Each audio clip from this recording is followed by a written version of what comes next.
غلام بادشاہ سندری کی کہانی اب بہت ہی زیادہ منفرد موڑ پر آ کھڑی ہوئی ہے، کیونکہ اب ایک طرف تو بادشاہ ہے جو کہ سندری کے نہ ملنے پر در بدر بھٹک رہا ہے، اور جیسے اسے سندری نہ ملی تو وہ اپنے آپ کو ختم بھی کر سکتا ہے۔ وہیں دوسری طرف غلام ہے جو اپنی زندگی میں سب کچھ اچھا ہونے کی وجہ سے بھی پریشان ہے کہ آخر اسے یقین ہی نہیں آ رہا کہ اس کی زندگی میں سب کچھ اچھا کیسے ہو سکتا ہے۔ ہوتا کچھ یوں ہے کہ سندری غلام سے کہتی ہے مجھے مزار لے چلو، مجھے دعا مانگنی ہے، تو غلام کو اس بات کی اجازت نہیں ہوتی کہ وہ کہیں باہر جا سکے، تو وہ سندری کو منع کر دے گا۔ وہیں پر سندری اس سے جب منہ بنا کر بیٹھ جائے گی تو غلام آ کر اس سے اپنا ہاتھ بڑھا دے گا اور کہے گا ہاتھوں کی لکیریں مل رہی ہے۔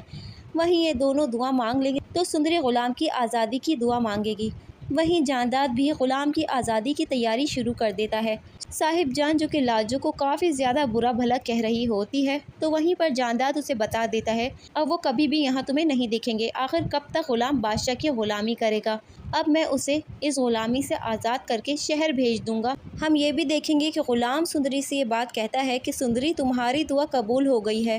اب غلام اپنی غلامی سے آزاد ہونے والا ہے، اب ہم شہر چلے جائیں گے اور وہاں جا کے سکون سے زندگی گزاریں گے، بس تھوڑا سا وقت لگے گا غلام کو آزاد ہونے میں۔ دوسری طرف ہم یہ بھی دیکھیں گے کہ بادشاہ کا رشتہ طے کر دیا ہے جانداد نے، تو وہ بڑی چالاکی سے خورشید سے کہے گا کہ تمہیں خورشید بادشاہ کو منا کر لے کر آنا ہوگا۔ وہاں پر خورشید منع کر دے گی تو وہ اسے سندری کی ساری حقیقت بتا دے گا کہ اس کی بیٹی سندری اس کے پاس ہے۔ جب خورشید کو سندری کے بارے میں پتہ چلے گا تو سندری اس سے کہے گی کہاں ہے میری بیٹی، مجھے ابھی اور اسی وقت اس سے ملنا ہے۔ جانداد اسے کہہ دے گا پہلے تم میرا کام کرو، اس کے بعد میں تمہارا کام کروں گا، یعنی کہ پہلے تم بادشاہ کو منا کر لے کر آؤ گی شادی کے لیے، اس کے بعد ہی وہ سندری کو خورشید سے ملوائے گا۔ پر وہ اسے یہ بھی بتا دیتا ہے کہ میں سندری کا نکاح غلام سے کروا رہا ہوں، اور جانداد اسے حکم دیتا ہے کہ غلام کو اس بارے میں پتہ نہیں چلنا چاہیے کہ سندری تمہاری بیٹی ہے، کہ میں غلام اور سندری کی شادی کروا کر انہیں ہمیشہ کے لیے یہاں سے دور کراچی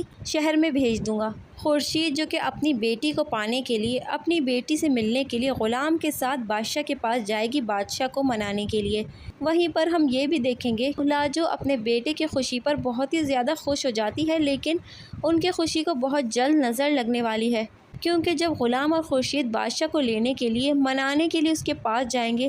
تو جب غلام اس کی حالت کو دیکھے گا تو غلام کو اس پر بہت ترس آ رہا ہوگا۔ وہ کہے گا کیا حالت بنا لی ہے بادشاہ نے۔ اب وہ یہ بات کا فیصلہ کرے گا کہ وہ بادشاہ کی خوشی کے لیے اپنی خوشی کیوں قربان نہیں کر رہا۔ بادشاہ اس کا بھائی ہے، اس کا دوست ہے، وہ اتنا خود غرض کیسے ہو سکتا ہے۔ یہاں پر غلام اس بات کا فیصلہ کر لے گا کہ وہ سندری کو بادشاہ کے حوالے کر دے گا اور سندری سے دور ہو جائے گا، کیونکہ جب وہ بادشاہ کو اس حالت میں دیکھتا ہے تو وہ اندر سے تڑپ جاتا ہے، کیونکہ نہ صرف بادشاہ اس کا دوست بلکہ اس کا بھائی بھی ہے، کہ بادشاہ نے جو حالت بنا لی ہے، کیوں نہ میں بادشاہ کی خوشی کے خاطر اپنی خوشی قربان کر دوں۔ اور سب سے امپورٹنٹ بات تو یہ ہے کہ سندری خود ہی نہیں چاہتی کہ غلام اس سے دور جائے، چاہے کچھ بھی ہو جائے، غلام اس کے راستے سے ہٹ بھی کیوں نہ جائے، چاہے بادشاہ منسٹر ہی کیوں نہ ہو، لیکن سندری کے دل میں بادشاہ کے لیے کوئی جگہ نہیں ہے۔ سندری غلام سے محبت کرتی تھی اور غلام سے ہی محبت کرتی رہے گی، کسی صورت سندری بادشاہ کو قبول نہیں کرے گی۔ وہیں دوسری طرف خورشید بھی بادشاہ سے کہے گی کہ اگر تم یہ شادی کر لو گے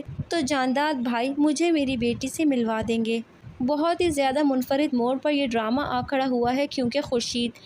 خورشید بادشاہ کو شادی کے لیے راضی کرنے کی بھرپور کوشش کرے گی۔ وہیں بادشاہ جو کہ اپنی پھپھو اماں کی بات ٹال ہی نہیں سکتا، لیکن وہ سندری سے دور بھی نہیں ہو سکتا، وہ سندری جسے وہ سندل نام سے جانتا ہے۔ اب دیکھنا یہ ہے کہ بادشاہ کیا فیصلہ کرے گا۔ وہیں دوسری طرف غلام بھی بادشاہ کو دیکھتے ہوئے سندری کو چھوڑنے کا فیصلہ کر لے گا۔ بہت ہی زیادہ منفرد اور انٹرسٹنگ ہو گئی ہے اس ڈرامے کی کہانی۔